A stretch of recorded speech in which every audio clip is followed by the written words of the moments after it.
Something that you and I had talked about before we started streaming today, and I think it kind of goes.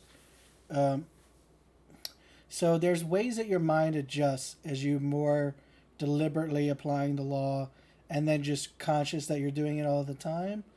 And so one of the ways that I noticed I've adjusted is that I used to have a routine for imagining where I would do, lists of desires and then imagine those in the morning.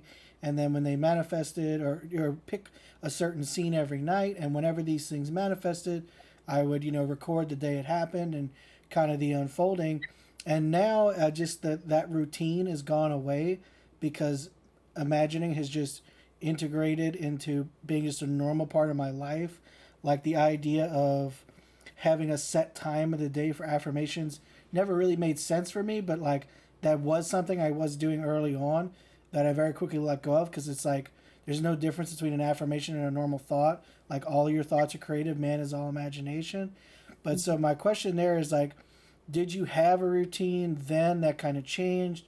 Do you have a routine now when it comes to things you really want to experience? And sort of how has that shifted for you?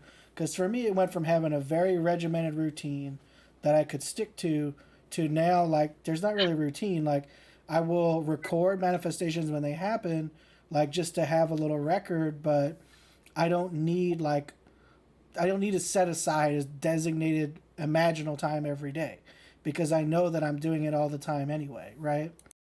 Yes. Well,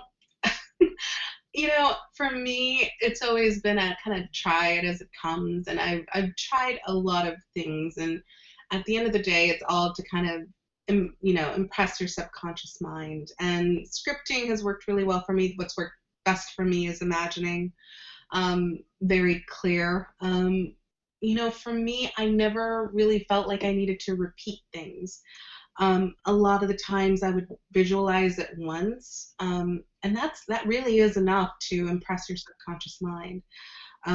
Especially if I had a great deal of detachment on it, and because I love to multitask and work on multiple projects, um, that was a lot easier. I think for me, the frustration over the years were really going after manifestations that I wanted and I had resistance towards, or I had a great deal of fear, um, for a variety of reasons.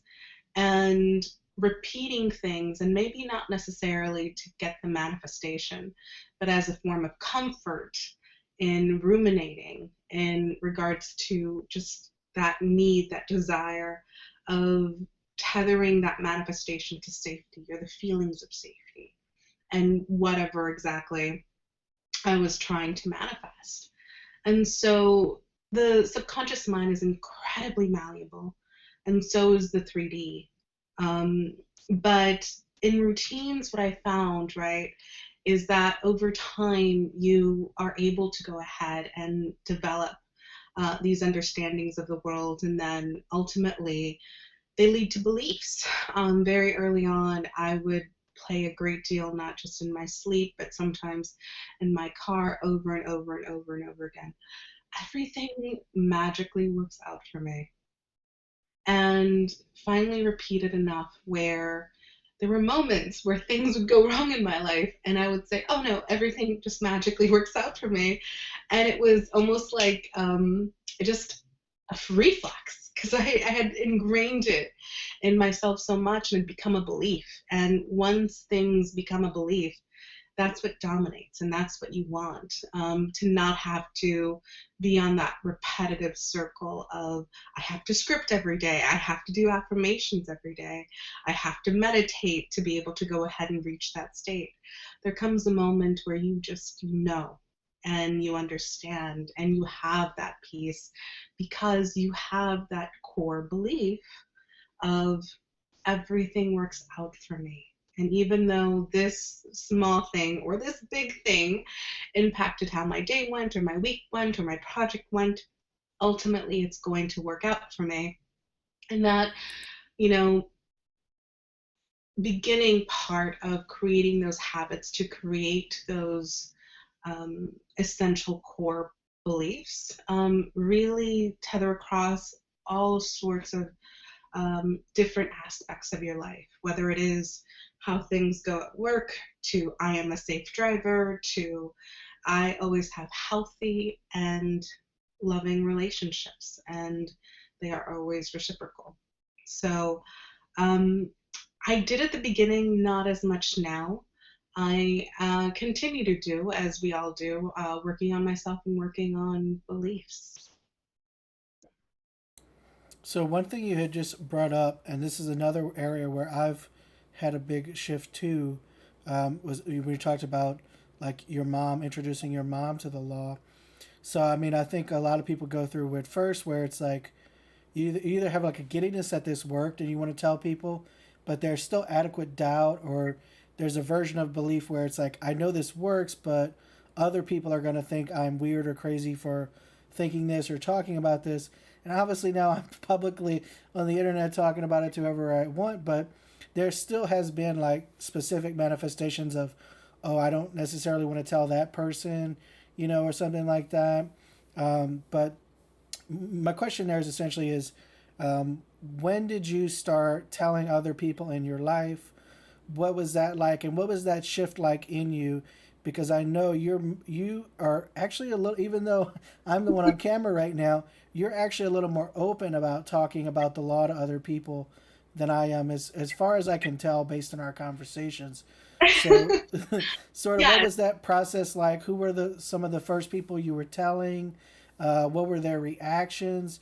Because I do think, and we know of people like this where they, even though they've been talking about the law for years, they still have a firm belief that people are going to think they're crazy for talking about this, or that people are going to essentially malign them in some way because they're discussing the law. Like, they still have a firm belief that they can't be open and enjoy discussions about the law. And part of what I want to do today is like, just like, let's just have a fun chat about manifesting where we're both aware of the fact that we're imagining everything, but sort of what was that unfolding like for you?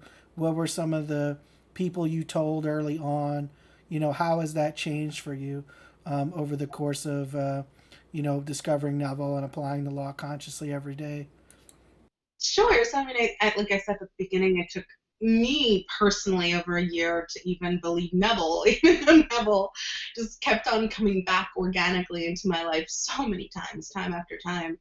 And then when I got into practice of putting the law and actively practicing it into my life, things dramatically shift in your life as they naturally do, because then you have an understanding of how the world works, how your works, and how to really manifest things into existence. And I think for me, right, it was so much time of both first experimenting by, trying this, telling my best friend about it, having things happen, and ultimately he was a believer over those particular manifestations. But then comes a point where you just have so much success and things just keep on going your way. People want to know what are you doing that they're not doing? Like, what is going on with you that they haven't quite figured out yet? And I think for me, all of those conversations happened very organically and with just about everyone in my life.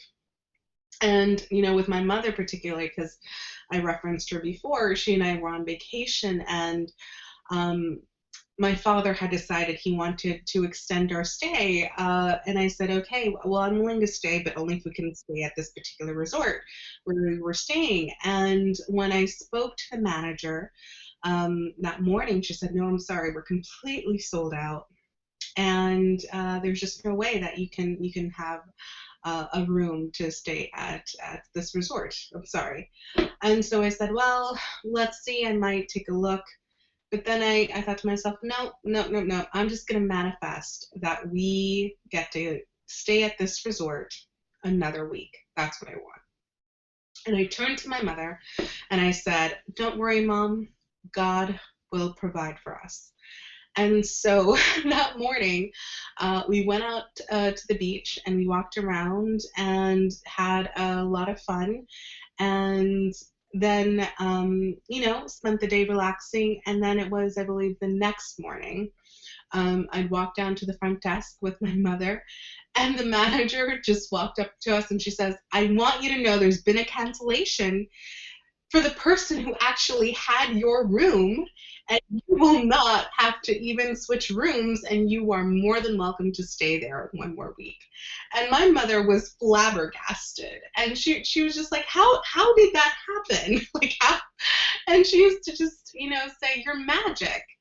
And finally she was just like, how do these things happen to you? It seem like all these things happen to you. And so I told her about manifesting in the Bible and Neville, and that, very similar to how so many of my interactions happen, particularly when it came to a number of projects that I've done. And people were just amazed that I had successful work project or a successful event, and they were just like, how did you pull that off? How do you do these things and continuously have like this success follow you? And it's very easy for me to say, your inner diet and all those things, there's really something to it. And I've completely turned around my life doing it. So I've had this conversation with a lot of work colleagues, all of my friends, um, I think most of my relatives. And it's just one of those things that I am the living, breathing embodiment of it. And I want to see them happy and successful. And I know this works, and I know it's the truth. And ultimately, even if it is just at the very beginning, the law, it is something that, you always want to see the people in your life happy, thriving, and well. And so it comes very easy. It's very natural, and it's not difficult to have this conversation, especially once you know that it is the truth. Yeah, for anyone out there who is currently in the belief that um, they're going to encounter some sort of blowback for discussing this, or someone's going to mistreat you or not want to talk to you or whatever, any kind of fear based imaginal acts you're committing, thinking that if I talk about this, I'm going to get treated in this way, the answer is the assumptions that you just mentioned. So you talked about how easy it is, how natural it is, how it's really fun and beautiful to share this with other people, how they're naturally interested in, how are you creating all this magic in your world? Like anybody who feels like you're going to be, in any way mistreated by being public, or by being open with someone about this, listen back to the state she's in. And that's the state that you need to adopt for yourself. The answer is like right there, it's her state. So, I mean, you have beliefs about this that are influencing how you experience it. And similarly, someone who is like getting called crazy, or maybe a family member doesn't want to talk to them anymore, like if they're from like let's say someone's from a super religious background and they've even been like castigated because of this, or their old friends don't want to talk to them, that's because they have such a strong belief that they're going to be treated that way. And you're in this state of like, well, no, people, they want their life to be better. They want to understand how this works. And, sharing this with them is a fun and beautiful thing to do. Um, so that's the state that anybody who's experiencing that should identify and move into for themselves. And that's great that you've had that experience. Your resort story is like one of my favorites because it's like a typical Neville manifestation where like there was pressure, you're already in the situation, you got like the person in your room canceled. Yeah, Like it was perfect. it was like so perfect. And for that specific manifestation, did you visualize, or you just assume that it's going to work out? Like, was there any specific technique you employed, or was it just that knowing that it was going to be taken care of? So for that particular manifestation, what I did is that I visualized and I heard the manager tell me that I had the room for another week.